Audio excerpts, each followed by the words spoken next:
ओं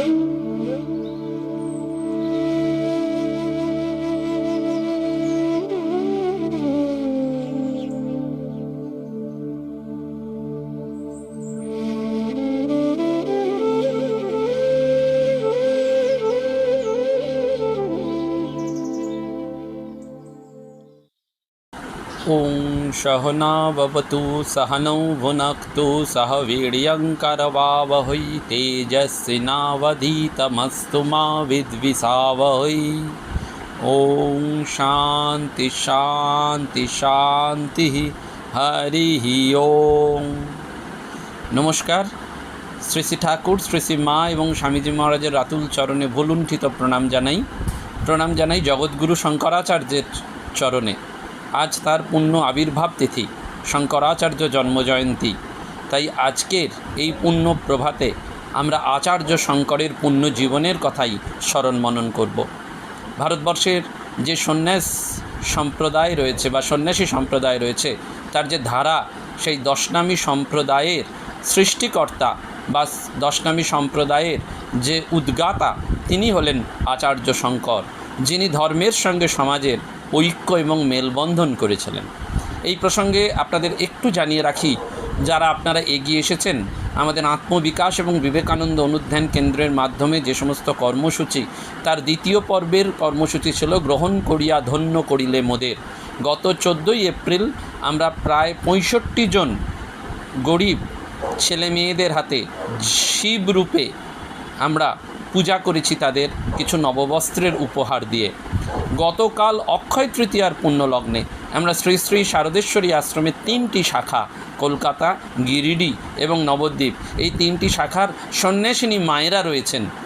তারা আজন্ম সন্ন্যাসিনী, কারণ খুব ছোট বয়স থেকে 4-5 বছর বয়সের থেকে তারা সব সঙ্ঘে এসেছেন এবং শ্রী শ্রী রাধা দামোদর লালজির সাথে তাদের শুভ পরিণয়, বিবাহ এবং দামোদর লালজিকেই তারা জীবনের প্রাণপুরুষ করে জীবনকে উৎসর্গ করেছেন। প্রায় তাদের এক একজনের বয়স 85 বছর, 90 বছরের অতিক্রম করেছে। ভবানী মা রয়েছেন 97 বছর বয়সের, অধ্যক্ষা বাণী মা রয়েছেন, আরও অন্যান্য মায়েরা সব রয়েছেন। তারা নিরবিচ্ছিন্নভাবে করে চলেছেন এই দেব সেবা। মজার ব্যাপার, তারা কেউ আমিষ ভক্ষণ করেন না, সারা জীবন নিরামিষাশী এবং দামোদরের প্রসাদ ছাড়া বাইরে কোথাও জলগ্রহণও তেমনি তারা করেন না। খুব লিমিটেড জায়গায় ভক্ত পরিবারে গিয়ে তারা যদি বোঝেন, ভেতর থেকে সেই আবেদন যদি তাদের আসে, তবেই তারা গ্রহণ করেন। সেই সন্ন্যাসিনী মায়েদের কাছে আমরা পৌঁছে দিয়েছি অক্ষয় তৃতীয়ার পুণ্য দিনে কিছু সেবারূপ অর্ঘ্য। এটিও এই কেন্দ্রের পক্ষ থেকে দ্বিতীয় পর্বের অনুষ্ঠান, গ্রহণ করিয়া ধন্য করিলে মোদের। অক্ষয় তৃতীয়ায় যা কিছু করা হয় সেটি অক্ষয় হয়ে থাকে। এই সংস্কারে আমরা বিশ্বাসী শুধু নয়, এটা সত্যিকারের ঘটনা। সেজন্য আমি আবেদনও করেছিলাম এবং সেই আবেদনে সাড়া দিয়ে বহু মানুষ এগিয়ে এসেছেন। আমরা আজকে শঙ্করাচার্যের পুণ্য জন্ম তিথিতে সন্ধ্যে 6:30টার সময় থাকব রামকৃষ্ণ মিশন কাসুন্দিয়ায় আচার্য শঙ্করের পুণ্য জীবনের কথা স্মরণ মনন করার জন্য। যে সন্ন্যাসীদের আমরা প্রণাম করি, যে জ্যোতিরাজদের আমরা শ্রদ্ধা করি, হৃদয় থেকে ভালোবাসি, তাদের সেই উদ্গাতার জীবনটি আমাদের জানতে হয়, কী করে ধর্ম এবং সমাজকে তিনি মেলালেন। এবং সেই সঙ্গে আপনাদের জানিয়ে রাখা, এই আত্মবিকাশ এবং বিবেকানন্দ অনুধ্যান কেন্দ্রের মেয়েদের জন্য এখন আশু প্রয়োজন একটা ল্যাপটপ এবং তাদের কিছু সেলাই মেশিন বা হোয়াইট বোর্ড। এই হোয়াইট বোর্ডের মাধ্যমে তাদের আমরা একটু চর্চা দিতে চাই। এবং আপনারা জানেন যে 10 জন মেয়ে রয়েছে, কিন্তু 10টা ল্যাপটপ তো সম্ভব নয়। অন্তত একটি ল্যাপটপের মাধ্যমেই আমরা তাদেরকে একটু উপযোগী আধুনিক জগতের জন্য যেটি দরকার, বিজ্ঞান মনস্কতা যেটি দরকার, সেটির ট্রেনিং দিতে চাই। কারণ তারা সবাই সরকারি স্কুলে পড়ে, পিছিয়ে পড়া বাড়ির থেকে তারা আসা, তাদের সেই সামর্থ্য নেই এবং স্কুলেও যে তারা কম্পিউটার শিক্ষণের জন্য আলাদা করে পেমেন্ট করবে সেই সুবিধেও নেই। তাই আমরা তাদের ছাত্রবৃত্তি যেমন দিচ্ছি, তাদেরকে স্বামীজি চর্চায় প্রতি সপ্তাহের দ্বিতীয় দিন নিয়োজিত করেছি এবং সেই দিন তাদের একটু টিফিন দেওয়ার চেষ্টা করি, একটু পুষ্টিকর খাদ্য, একটু আনন্দদায়ক খাদ্য, যাতে তারা একটু আনন্দে জীবন কাটাতে পারে। ভেবে দেখুন না, তাদেরও তো অধিকার রয়েছে আমাদের বাড়ির মেয়েদের মতন। সেজন্য আচার্য শঙ্করাচার্যের পুণ্য জন্মতিথিতে যদি কোনো সহৃদয় ভক্ত এগিয়ে আসেন, তাহলে আমাদের সেটি ভালো লাগবে। বাকিটিও আপনাদের হাতে আর প্রভুর কৃপায়। 788 খ্রিস্টাব্দে কেরল রাজ্যের কালাডি অঞ্চলে নামপুদ্রি ব্রাহ্মণ পরিবারে জন্মগ্রহণ করেছিলেন আচার্য শঙ্কর। তার পিতা ছিলেন শিবগুরু আর মাতা ছিলেন বিশিষ্টা দেবী। তারা দুজনেই ছিলেন শিবের পরম ভক্ত। বৃদ্ধ বয়সে তারা মহাদেবের কাছে একটি সর্বজ্ঞ এবং দীর্ঘায়ু পুত্রের কামনা করলেন। মহাদেব বললেন, আমি সর্বজ্ঞ এবং দীর্ঘায়ু যে কোনো একটি প্রার্থনা পূর্ণ করব। শিবগুরু সর্বজ্ঞ পুত্র প্রার্থনা করলেন। শিব নিজেই তার পুত্ররূপে জন্ম নেবেন এই কথা দিলেন। শিবের প্রসাদে যে পুত্র তারা লাভ করলেন তার নাম রাখলেন শঙ্কর। তখন বীরেশ্বর শিবের আশীর্বাদে মা ভুবনেশ্বরী দেবীর গর্ভে আলো করে এসেছিলেন আমাদের যুগাচার্য স্বামী বিবেকানন্দ। তার নামও রাখা হয়েছিল বিলে। তেমনি আচার্য শঙ্করের ক্ষেত্রেও তাই হলো। শিবাবতার শঙ্কর, যিনি ব্রহ্মসূত্রের ভাষ্য রচনা করে অদ্বৈত ব্রহ্মজ্ঞান প্রচারের জন্য জগতে অবতীর্ণ হয়েছিলেন। সেই জন্য ডক্টর ধ্যানেশ নারায়ণ চক্রবর্তী লিখেছেন, শঙ্করা শঙ্করা সাক্ষাৎ শ্রীমৎ শঙ্করাচার্য। অর্থাৎ সত্যি সত্যি আচার্য শঙ্কর যেন শিবস্বরূপ। বৌদ্ধ ধর্মের করুণ অবনতি হয়েছিল। সম্রাট অশোক এবং সম্রাট কনিষ্কের উদ্যোগে ভারতভূমি প্লাবিত করেছিল একসময় এই বৌদ্ধ ধর্ম, কিন্তু তার মধ্যে অবক্ষয় দেখা যায়। কারণ হীনযান, মহাযান, বজ্রযান এই সম্প্রদায়ের উদ্ভব হয় এবং গুহ্য তান্ত্রিকাচার এবং রহস্যময় জটিল উপাসনা পদ্ধতির প্রচলনের ফলে এই বৌদ্ধ ধর্ম এবং বৌদ্ধ দর্শন কলুষিত হয়। ঠিক সেই সময় এই বৌদ্ধ ধর্মের অবনতির জন্য যখন মাতৃভূমি থেকে ধর্ম নির্বাসন হওয়ার একটা সমস্যা শুরু হয়েছে, ঠিক সেই সময় যেন শ্রী ভগবান নিজেই এই বৈদিক ধর্মকে পুনঃপ্রতিষ্ঠা কল্পে দাক্ষিণাত্যে শ্রী শঙ্করাচার্য রূপে অবতীর্ণ হলেন। 3 বছর বয়সে মাতৃভাষায় তিনি পরিণত জ্ঞান লাভ করেন। 5 বছর বয়সে উপনয়ন হয়, গুরুগৃহে গমন করেন। 7 বছর বয়সে অধ্যাপনা, 8 বছর বয়সে সন্ন্যাস গ্রহণ এবং 12 বছর বয়সে বেদান্ত ভাষ্য রচনা করেন। 16 বছর বয়সে দুরূহ গ্রন্থাদি রচনা করে বৃহত্তর ভারতে তিনি ধর্ম অভিযানে নিজেকে নিয়োজিত করে 32 বছর বয়সে লীলা সংবরণ করেন। দেখুন কি অদ্ভুত জীবন! এটি তো ভগবানের আশীর্বাদ ছাড়া সম্ভব নয়। আচার্য শঙ্কর এইভাবেই যেন তার জীবনটিকে উৎসর্গ করেছেন। সেই জন্য আমরা আচার্য শঙ্কর সম্পর্কে এইটি বারবার বলে থাকি, যেটি বলে থাকি আমরা, অষ্টবর্ষে চতুর্বেদী, দ্বাদশে সর্বশাস্ত্রবিদ, সরসে কৃতবান ভাষ্যং, দাদৃশে মুনির ভাগ্যাত। অর্থাৎ 8 বছরের মধ্যেই তিনি তার এই 4টি বেদকে অধিগত করেন এবং 12 বছর বয়সেই সর্বশাস্ত্রবিদ হন। খুব অল্প বয়সে তিনি সন্ন্যাস গ্রহণ করেন। তার গুরু আচার্য গোবিন্দবাতের কাছে তিনি হঠযোগ এবং রাজযোগের শিক্ষা গ্রহণ করে সিদ্ধি লাভ করেন। তারপর নিজের গুরুর কাছে জ্ঞানযোগের বিষয় উপদেশ প্রাপ্ত হয়ে পরম তত্ত্ব উপলব্ধিতে দৃঢ় প্রতিষ্ঠিত হন। আচার্য শঙ্করের ন্যায় অবতার পুরুষ ধরাধামে আসেন এই জগৎবাসীকে শাশ্বত পথকে দেখিয়ে যেন মুক্তির পথে নিয়ে যাওয়ার জন্য। স্বামী বিবেকানন্দ খুব সুন্দর বলছেন, শঙ্করাচার্য বেদের ধ্বনিটিকে ঠিক ধরিতে পারিয়াছিলেন। উহাই আমাদের জাতীয় তান। আমার চিরন্তন ধারণা এই যে তাহারও শৈশবে আমার মতন কোনো এক অলৌকিক দর্শন লাভ নিশ্চয়ই ঘটিয়াছিল এবং তিনি ওইরূপে সেই প্রাচীন তানকে উদ্ধার করিয়াছিলেন।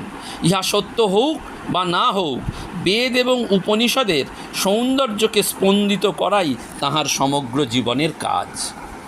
আচার্য শঙ্করাচার্য ব্রহ্মাত্মবিজ্ঞানে প্রতিষ্ঠিত হয়েছিলেন এবং তার ফলেই তিনি ভাষ্যাদি রচনা করেছিলেন। কিন্তু এই লোকশিক্ষার জন্য তিনি এই বিদ্যার আমিটুকু রেখেছিলেন। দয়া মানুষের নয়, দয়া ঈশ্বরের। ঠাকুর বলতেন, বিদ্যার আমির ভেতরেই দয়া রয়েছে, বিদ্যার আমি তিনিই হয়েছেন। আচার্য শঙ্কর দীর্ঘকালব্যাপী সমগ্র ভারত পরিক্রমা করেছিলেন এবং এই পরিক্রমার ফলে তিনি সবার কাছে এইটি আত্মার মহিমা প্রচার করেন এবং যার ফলে মানুষ জেনেছিল যে সে সৎস্বরূপ, অনন্ত স্বরূপ এবং নিত্য শুদ্ধ বুদ্ধ মুক্ত। সে জানল, সে শুনল যে তার সংসার বন্ধন কল্পনা বা ভ্রান্তি মাত্র, যার থেকে মুক্তি সম্ভব সঠিকভাবে নিজের দ্বারাই। শঙ্করাচার্যের অদ্বৈত বেদান্তের যে প্রতিষ্ঠা সেটা আমরা বারবার স্মরণ করি। এবং এই অদ্বৈত বেদান্ত সম্প্রদায়ে প্রচলিত গুরু পরম্পরাটা কি আমাদের বুঝে নিতে হয়। কীরকম? নারায়ণ, ব্রহ্মা, বশিষ্ঠ, শক্তি, পরাশর, বেদব্যাস, শুক, গৌড়পাদ এবং আচার্য শঙ্কর। এই আচার্য শঙ্কর প্রস্থানত্রয়ের মধ্যে শ্রুতি প্রস্থান অর্থাৎ উপনিষদ, স্মৃতি প্রস্থান অর্থাৎ শ্রীমদ্ ভগবদ্গীতা এবং ন্যায় প্রস্থান ও ব্রহ্মসূত্রের বিস্তৃত ভাষ্য এবং অন্যান্য বহু প্রকরণ গ্রন্থ রচনার মাধ্যমে অদ্বৈত বেদান্তকে বা অদ্বৈতবাদকে সুসম্বন্ধ রূপ দেন। ব্রহ্মজ্ঞান মানে কেবলমাত্র পুঁথিগত পরোক্ষ জ্ঞান নয়, অপরোক্ষ অনুভূতিতেই তার অবসান হতে হবে। এইটি আমাদের বারবার মনে রাখতে হয়। ব্রহ্মজ্ঞান মানে এইটি, অপরোক্ষ অনুমতি। আর ভারতের জনসাধারণকে দৈনন্দিন ধর্ম পালনে বিভিন্ন নদীর গুরুত্বকে মনে রেখে তিনি নর্মদাষ্টক, গঙ্গাষ্টক, যমুনাষ্টক এবং গঙ্গা স্তোত্র রচনা করেন। ভারতের কোটি কোটি মানুষ ওই প্রতিদিন, আপনারা যদি হরিদ্বারে যান, হরকি পৌরীর ঘাটে সেই দেবী সুরেশ্বরী ভগবতী গঙ্গে এই করছে। নর্মদার তীরে যদি যান, ওঙ্কারেশ্বর, মহাকালেশ্বরে, সেখানে বারবার বলা হয়েছে নমামি দেবী নর্মদে। বিভিন্ন তীর্থের মাহাত্ম্যসূচক স্তোত্র, কাশী স্তোত্র, মণিকর্ণিকাষ্টক তিনি রচনা করেন। সংসারী মানুষ যাতে জীবনের লক্ষ্য বিস্তৃত না হয়ে আদর্শ জীবনযাপন করতে পারে এবং ভগবানকে ধরে থাকতে পারে, তাই তিনি রচনা করেছিলেন মহমুদ্গর, নির্বাণষ্টক, সাধন পঞ্চক, প্রাতঃস্মরণ স্তোত্র এবং চর্পটপঞ্জরিকা স্তোত্র। ব্রহ্মবিদ্যা সন্ন্যাসী সম্প্রদায়ের দ্বারাই পুষ্টি লাভ করে। সেই জন্য মুন্ডক এবং বৃহদারণ্যক উপনিষদে ব্রহ্মবিদ্যা সম্প্রদায়ের উল্লেখ রয়েছে। আচার্য শঙ্করের এক মহান কীর্তি আমরা জানি, দশনামী সম্প্রদায়ের পত্তন, এবং ভারতবর্ষের 4 প্রান্তে 4টি মঠ স্থাপনা করেছিলেন। দশনামী সম্প্রদায়ের যে উপাধি সেগুলো আমরা জানি: তীর্থ, আশ্রম, পুরী, গিরি, সরস্বতী, বন, অরণ্য, পর্বত, সাগর এবং ভারত। 4টি মঠ। উত্তর ভারতের জ্যোতির্ধামে তিনি জ্যোতির্মঠ, পূর্ব ভারতের জগন্নাথপুরীতে তিনি গোবর্ধন মঠ, পশ্চিম ভারতের দ্বারকায় তিনি সারদা মঠ এবং দক্ষিণ ভারতের শৃঙ্গেরিতে তিনি শৃঙ্গেরি মঠ স্থাপন করেন। তার প্রধান 4 শিষ্য পদ্মপাদ, সুরেশ্বর, তোটক এবং হস্তামলককে এক একটি মঠের দায়িত্ব সমর্পণ করেছিলেন। প্রতিটি মঠের জন্য তিনি পৃথক পৃথক মঠামনায় রচনা করেছেন এবং প্রতিটি মঠের জন্য বেদ, ক্ষেত্র এবং দেবতা, দেবদেবী, মহাবাক্য, আচার্য এটিকেও একেবারে নির্দিষ্ট করে দেন, যেন একটা রেগুলেটেড গাইডলাইন করে দিচ্ছেন, একটা চার্টার তৈরি করে দিচ্ছেন। এই জন্য তিনি মঠানুশাসন রচনা করেছেন। মঠের আচার্যদের পালনীয় আচরণ বিধিও তিনি যেন নির্দিষ্ট করে দিয়েছিলেন। এটি আমরা বারবার মনে রাখতে পারি। এবং এই বিশিষ্টা দেবী, তিনি তার মা, তিনি এই ক্ষণজন্ম অবতার পুরুষের গর্ভধারিণী ছিলেন। মা বিশিষ্টা দেবীর চরণ বন্দনা করে শঙ্কর আশীর্বাদ চেয়েছিলেন। কুলদেবতা কেশব ভগবানকে স্মরণ করে তিনি সন্ন্যাসের পথে এগিয়েছিলেন। কিন্তু এই সন্ন্যাস হওয়ার জন্য বা সন্ন্যাসী হওয়ার জন্য তার একটি ঘটনা ঘটে। কারণ মাত্র 5 বছর বয়সে শঙ্কর পিতৃহারা হয়েছিলেন। সেই শঙ্করই ছিলেন মায়ের একমাত্র আশা ভরসা। বেদজ্ঞ ব্রাহ্মণগণ শঙ্করের জন্মপত্রিকা বিচার করে জানলেন যে জন্মে তার অবতার যোগ, অর্থাৎ স্বল্পায়ু। 8ম ষোড়শ এবং 32 বছর বয়সে তার মৃত্যু যোগ। 8ম বয়সে মৃত্যু যোগ তপস্যার দ্বারা খণ্ডন করা গেলে আয়ু আরও 8 বছর বাড়বে। বিশিষ্টা দেবী কান্নায় ভেঙে পড়লেন, কারণ সামনেই মৃত্যু যোগ। সন্ন্যাস ছাড়া তো তত্ত্বজ্ঞান হবে না, জ্ঞান লাভ ছাড়া মুক্তি নেই। তাই সন্ন্যাস নেওয়ার অনুমতি চাইলে মা কেঁদে ভাসান। এখন ঈশ্বরী ভরসা। আকস্মিকভাবে এক সুযোগ এসে গেল। মাতা পুত্র পবিত্র আলোয়াই নদীতে একসঙ্গে স্নান করছেন। হঠাৎ একটা কুমির শঙ্করের পা কামড়ে ধরে মাঝ নদীতে নিয়ে গেল। ঘাটে হইচই পড়ে গেছে। ক্ষতবিক্ষত শঙ্কর আর্তকণ্ঠে মাকে বললেন, মাগো, আমার অন্তিম কাল উপস্থিত, যদি এখনও অনুমতি দেন তো ভগবানকে স্মরণ করে আতুর সন্ন্যাস গ্রহণ করে প্রাণ ত্যাগ করি, তাতেও মুক্তি হবে। বিশিষ্টা দেবী কাঁদতে কাঁদতে বললেন, তাই হোক বাবা, আমি অনুমতি দিচ্ছি, তুমি সন্ন্যাসী হও। শঙ্কর অভীষ্ট দেবতার চরণে আত্মসমর্পণ করে মনে মনে সন্ন্যাস নিলেন। দৈব নির্বন্ধে জেলেরা জাল ফেলে অর্ধমৃত অবস্থায় শঙ্করকে উদ্ধার করল। সুস্থ হয়ে শঙ্কর ভাবলেন তিনি সন্ন্যাসী। সন্ন্যাস ধর্ম অনুসরণ করে তিনি গৃহত্যাগের জন্য প্রস্তুত হলেন। মাকে বোঝালেন, যিনি আমাকে রক্ষা করেছেন তিনি আপনাকে রক্ষা করবেন। আত্মীয় স্বজন যারা আছেন তারাও বিপদে আপদে সাহায্য করবেন। আপনার আশীর্বাদে আমি যোগসিদ্ধ হব। আপনার অন্তিমকালে আমি যোগশক্তি বলে আকাশপথে আপনার নিকট উপস্থিত হব এবং ইষ্ট দর্শন করব। সেটি হয়েছিল। আচার্য শঙ্কর যখন ওই পরিভ্রমণ করছেন তখন হঠাৎ তার মুখে মাতৃস্তন্য তিনি অনুভব করলেন এবং বুঝলেন যে তার মায়ের অন্তিমকাল উপস্থিত। তিনি মায়ের কাছে এলেন। আচার্য শঙ্কর দৃঢ়ভাবে বিশ্বাস করতেন বৈদিক কর্মকাণ্ডে যদিও চিত্তশুদ্ধি হয়, কিন্তু বদ্ধ জীবের মুক্তির জন্য জ্ঞানকাণ্ডই শ্রেয়। সেই জন্য মীমাংসকেরা তাকে বলেছেন অপূর্ব। যা আগে ছিল না, যাগযজ্ঞের ফলেই সেটি সৃষ্টি হলো। এবং সমাজের সাথে এই ধর্মকে মিলিয়েছিলেন আচার্য শঙ্কর। আচার্য শঙ্করের বিভিন্ন ঘটনামহুল জীবন রয়েছে। কারণ আমরা জানি আচার্য শঙ্করের মূল কথা তার কাছে একমাত্র ছিল ব্রহ্মই একমাত্র সত্য। কাশী ধামে মণিকর্ণিকার ঘাটে প্রতিদিনের মতন আচার্য শঙ্কর গঙ্গা স্নান করতে নামবেন। দেখেন ঘাটে নামার পথটা বন্ধ রয়েছে। এক যুবতী রমণী তার মৃত স্বামীর মাথা কোলে নিয়ে কাঁদছেন আর স্বামীর দেহ সৎকারের জন্য অর্থ ভিক্ষা করছেন। আচার্য ঘাটে নামার পথ না পেয়ে রমণীকে মৃতদেহ সরিয়ে পথ করে দিতে অনুরোধ করলেন। তার উত্তরে রমণী সেই আচার্যকে বললেন, হে ব্রহ্মজ্ঞ মহাপুরুষ, আপনি সবকে সরে যেতে বলুন না। আচার্য ভাবলেন রমণী শোকে পাগল হয়ে গেছেন। তখন বললেন, মা, সবের কি শক্তি আছে সরে যাবার? তখন রমণী কিছুটা ক্রুদ্ধ হয়ে বললেন, কেন জ্যোতিবর, আপনিই তো বলেন শক্তি নিরপেক্ষ, একমাত্র ব্রহ্মেরই জগৎ কর্তৃত্ব রয়েছে। আপনি নিজের ব্রহ্মজ্ঞ পুরুষ একজন, তবে আপনার কথায় সব সরবে না কেন? শঙ্করাচার্য চোখ বন্ধ করে রমণীর কথার তাৎপর্য বোঝার চেষ্টা করলেন। চোখ খুলে আর সেই রমণীকে দেখতে পেলেন না। কোথায় সেই সব? কিচ্ছু নেই। তখন বুঝলেন আচার্য যে এতক্ষণ আদ্যাশক্তি মহামায়া তার সঙ্গে লীলা করছিলেন। তাই তিনি সৌন্দর্য লহরীর প্রথম শ্লোকে সেই অনির্বচনীয় আনন্দ প্রকাশ করলেন। শিব শক্তা যুক্ত যদি ভবতি শক্ত প্রভোবিতুং ন চেদেবং দেব না খলু কুশল স্পন্দিতুমপি। অর্থাৎ শক্তির সঙ্গে যুক্ত হয়ে শিব হন সচল, সক্রিয়, সমর্থ, আর শক্তি বিহনে শিব হন নিশ্চল, নিষ্ক্রিয়, নিষ্পন্দ। শিব হয়ে যান সব। সেই জন্য আচার্য শঙ্কর তার মূল প্রতিপাদ্য বিষয়টি আমাদের কাছে মনে রাখতে হবে।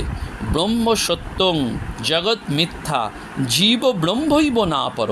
অর্থাৎ ব্রহ্ম সত্য, জগৎ মিথ্যা, আর জীব ব্রহ্ম থেকে ভিন্ন নয়। সেই জন্য এই যে জীব সেবা, ঠাকুর যেটি বলে গেলেন না অদ্বৈত বেদান্তের কথা, যে মানুষকে দয়া করা নয়, শিবজ্ঞানে জীব সেবা। এই জীব সেবাটি আমাদের বারবার মনে রাখতে হবে। আমরা ভুলে যাই অবিদ্যা, কাম এবং কর্ম, এই তিনটি শব্দ একসঙ্গে ব্যবহৃত হয়। অবিদ্যা হচ্ছে আমাদের স্বরূপ সম্পর্কে ভুল ধারণা, কামনা হলো বাসনা, আর কর্ম মানে কাজ। সেই জন্য আমরা এটা ভুলে যাই। কিন্তু আমাদের বারবার মনে রাখতে হবে এই অবিদ্যা ত্যাগ করতে হবে। অর্থাৎ জ্ঞান এবং কর্ম হচ্ছে একটা আলো আর অন্ধকারের মতন। সেই জন্য এরা একসাথে নয়, আমাদের চিত্তশুদ্ধি ঘটাতে হবে। এবং এই সাধু সেবাই একমাত্র চিত্তশুদ্ধি ঘটায়। সাধু সেবা শুধু নয়, আমাদের মানুষকে সেবা করতে হবে। এই যে আত্ম অনুধ্যান কেন্দ্র, একটাই কারণে, এইটি যেমন জলকে শুদ্ধ করতে নির্মলই ফেলতে হয়, ঠিক আমাদেরও সেইটি বারবার মনে রাখতে হবে। স্বামীজি সেই জন্য এই শিব সেবার গুরুত্ব দিয়েছেন। এবং একটা মজার ঘটনা রয়েছে। একবার উত্তরকাশীতে এক সাধুর কলেরা হলো। সেখানকার অন্য সাধুরা একথা শুনে সব পালিয়ে গেল এই বলে যে অসুস্থ লোকটি তাদের ধ্যানের বিক্ষেপ ঘটাবে। কারণ লোকটির সেবা করতে গেলে তাদের ধ্যান হবে না, লোকটির প্রতি আসক্তি এসে পড়বে। এই আসক্তি থেকে মুক্ত হয়ে ভিক্ষায় আসক্তি হওয়া ভালো। অন্য জায়গায় গেল, কিন্তু স্বামীজি এই ভাঙলেন নিষ্কাম কর্ম। আপনারা জানেন কল্যাণানন্দ নিশ্চয়ানন্দজিকে সেই বারবার বলেছিলেন, একটা কলসি কিনেও যদি জল দিতে পারো, কিংবা ওই উত্তরকাশীর যে সন্ন্যাসরা সাধুরা রয়েছেন তাদের সেবা করতে পারো। এই জন্য আমাদের এই সেবার ওপর এত জোর দেওয়া হলো। এবং আপনাদেরকে বারবার সেই অনুরোধ আমরা করছি যে এই 10টি মেয়েকে, স্বামীজি তো অনেকের কথা বলছেন, এই 10 জনের জন্য আমরা যাদের টেক আপ করেছি তাদেরকে মূল জীবনে ফিরিয়ে আনার জন্য এই প্রযুক্তির দরকার, একটা ল্যাপটপ দরকার, একটা কম্পিউটার স্ক্রিন দরকার, অর্থাৎ একটা হোয়াইট বোর্ড দরকার, কিছু কী বলে নাম সুইং মেশিন, হাতে সেলাইয়ের মেশিন, এইটি আমাদের বারবার মনে রাখতে হবে।